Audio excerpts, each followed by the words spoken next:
Hi friends, இன்றைக்கி பார்க்க போகிறது என்னென்னா, படித்தா பேச முடியாதுன்னு நான் சொல்லியிருக்கேன். அதை அதை டைட்டிலை பார்த்துட்டு நீங்கள் டச் பண்ணி உள்ளே வந்திருப்பீங்க.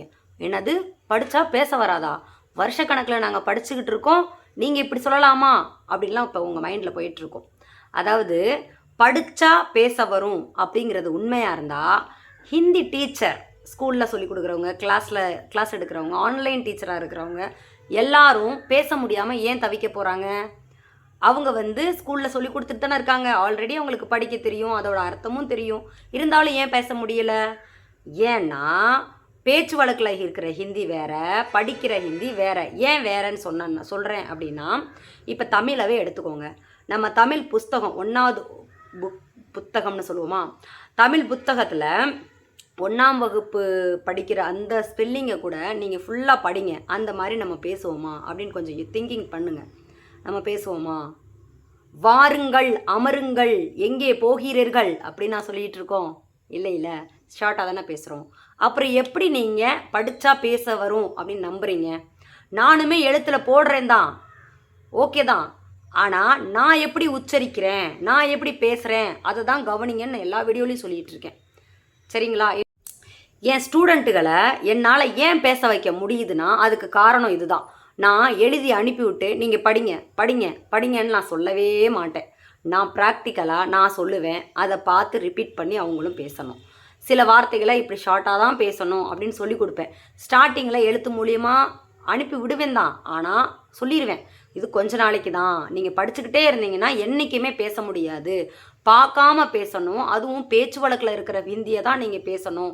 படிக்கிற மாதிரியே நீங்கள் ஹிந்தி பேசுனீங்கன்னா உங்களுக்கு ஞாபகத்தில் வராது. இது தப்போ ரைட்டோ அப்படின்னு யோசிக்கிறதுலே பாதி இது போயிடும், டைம் பாஸ் ஆயிரும். அப்போ ஆப்போசிட்டில் இருக்கிறவன் புரிஞ்சுக்க மாட்டான். யாராக இருந்தாலும் கடைக்காரங்களோ இல்லை எங்கேயோ ஒரு இடத்துல புரிஞ்சுக்க மாட்டாங்க. அவங்கள மாதிரியே நம்ம பேசினா தான் அவங்க புரிஞ்சுப்பாங்க. அவங்கள மாதிரியே நம்ம பேசினா தான் அவங்க பேசுகிறதையும் நம்மளால் புரிஞ்சுக்க முடியும். சரிங்களா? இப்போ உதாரணத்துக்கு சில சென்டென்ஸை நான் சொல்லி கொடுத்துட்ருக்கேன். என்கிட்ட நிறைய டீச்சர்ஸ் வர்றாங்க, அதுவும் தப்பு கிடையாது. இப்போ ஹிந்தி தெரிஞ்சவங்களே உங்ககிட்ட ஏன் வர்றாங்க அப்படின்னு நீங்கள் ஒரு டவுட்டில் கேட்கலாம் கேள்வி. அதுக்கு என்ன காரணம்னு பார்த்தீங்கன்னா, இப்போ கவர்மெண்ட் ஸ்கூலில் இருக்கிறாங்க, அவங்க ஹிந்தி சப்ஜெக்ட் எடுக்கிறாங்கன்னு வச்சுக்கோங்க, ஹிந்தி டீச்சராக இருக்கிறாங்க. கவர்மெண்ட் ஸ்கூலில் இருக்கிற 12வது வரைக்கும் சொல்லி கொடுக்குற இங்கிலீஷ் டீச்சராகவே இருக்கிறாங்கன்னு வச்சுக்கோங்க. அவங்களால கடகடன்னு பேச முடியுமா? அவங்களுக்கு எல்லா வார்த்தையுமே புரியும், எல்லா வார்த்தைக்குமே அர்த்தத்தை சொல்லிடுவாங்க.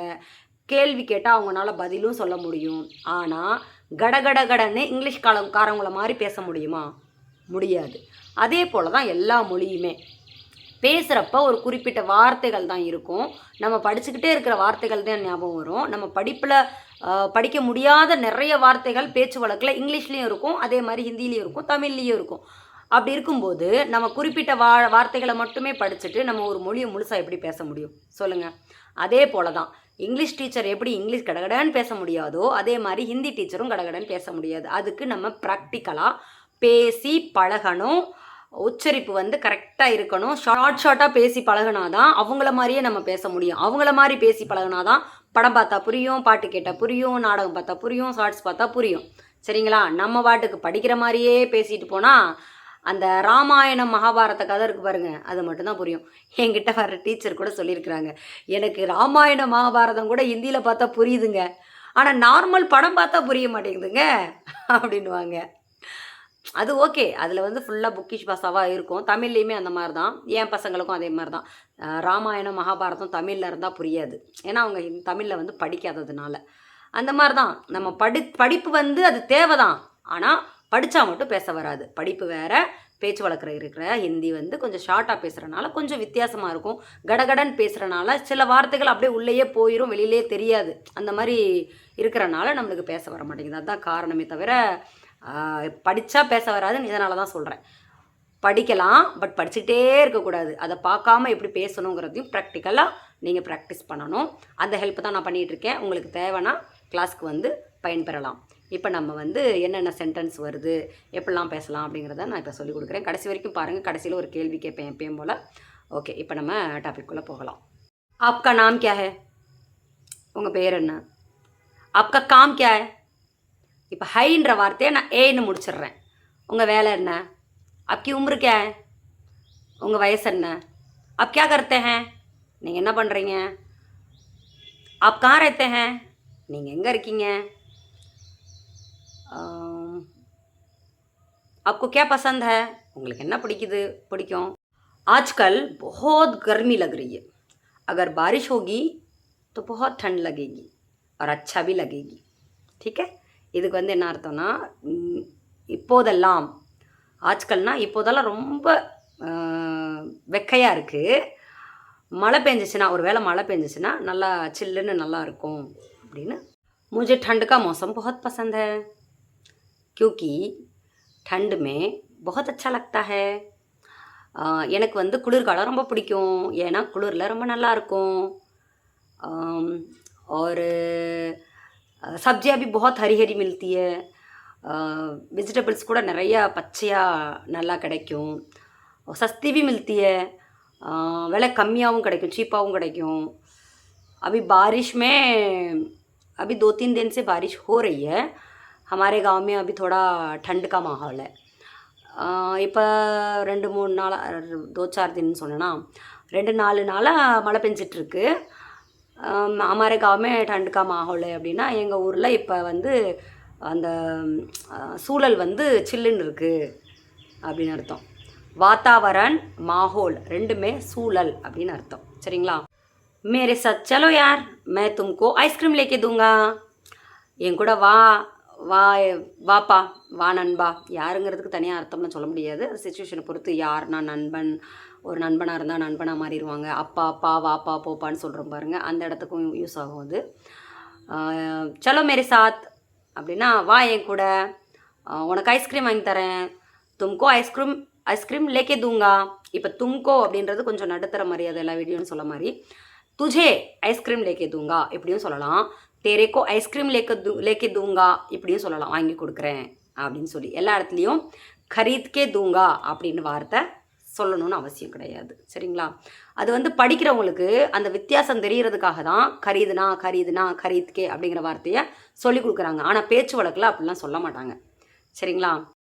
मुझे बारिश में नहाना बहुत पसंद है, लेकिन क्या करे, सर्दी ज़ुकाम हो जाएगा, उसका भी डर लगता है. அதாவது வேகமாக பேசிட்டோம்.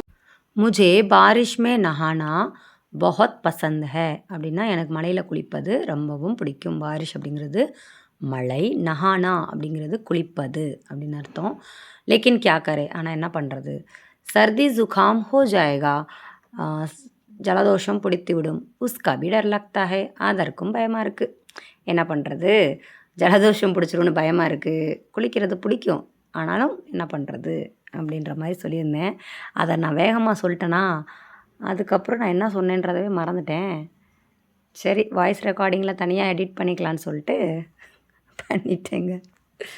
இன்னும் நிறைய வேர்ட்ஸ் இருக்குது, கடைசி வரைக்கும் ஸ்கிப் பண்ணாமல் பாருங்கள், நிறைய கற்றுப்பீங்க. இந்த வார்த்தையை நீங்கள் கண்டிப்பாக எல்லா ஷார்ட்ஸ்லேயுமே கேட்டிருப்பீங்க, ஹிந்தி ஷார்ட்ஸில் எல்லாம் கேட்டிருப்பீங்கன்னு நினைக்கிறேன்.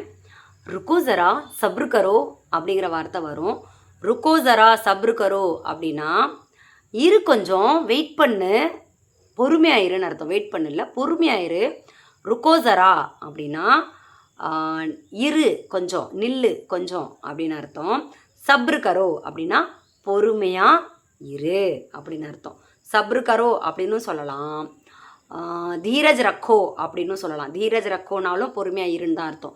சப்ருன்னு சொன்னால் கரோன்னு வரும், தீரஜ்னு சொன்னால் ரக்கோன்னு வரும். அதுதான் வித்தியாசமே தவிர ரெண்டுமே பொறுமையாக இரு அப்படின்னு தான் அர்த்தம். இந்த வீடியோ வந்து எப்படின்னா, ஒரு வீடியோ வந்து ரொம்ப பழைய காலத்து வீடியோ, எத்தனை வருஷம் தெரில, கிட்டத்தட்ட ஒரு 2-3 வருஷமே ஆயிருக்கும். என் ஸ்டூடெண்ட்டு ஒருத்தர் கேட்டார், बारिश का सारा पानी घर के अंदर आ गया அப்படின்னு அந்த வீடியோவில் வரும். हे हे भगवान, ये राम कृष्ण हरी, बारिश का सारा पानी घर के अंदर आ गया அப்படின்னு சொல்லியிருப்பாங்க. ஹே ராமகிருஷ்ண ஹரின்றது கடவுளுடைய பேர், ராமகிருஷ்ண ஹரின்னு சொல்கிறாங்க. பாரிஸ்கா சாரா பானி அப்படிங்கிற வார்த்தையை என் ஸ்டூடெண்ட்டு காரா பானின்னு சொன்னாங்க. உப்பு தண்ணி வீட்டுக்குள்ளே வந்துடுச்சுன்னு எதுக்கு மேடம் சொல்கிறாங்க அப்படின்னு கேட்டாங்க. இப்போ ஒரு 6 மாதத்துக்கு முன்னாடி இந்த விஷயம் நடந்தது. இப்போ இருக்கிறவங்கள உப்பு தண்ணி எதுக்கு வீட்டுக்குள்ளே வந்துருச்சுன்னு சொல்கிறாங்க? அது உப்பு தண்ணி, காரா பானின்னா உப்பு தண்ணின்னு அர்த்தம். அதை நான் சொல்லி கொடுக்குறப்ப அவங்க அப்படி சொன்னாங்க. காரா பானின்னு எதுக்கு சொல்கிறாங்க அப்படின்னு சொல்லிட்டு. உப்பு தண்ணிக்கு நமக் பானின்னு சொல்லக்கூடாது, காரா பானின்னு தான் சொல்லணும். சரிங்களா? இதையும் நான் அந்த இடத்துல சொல்லிக்கிறேன்.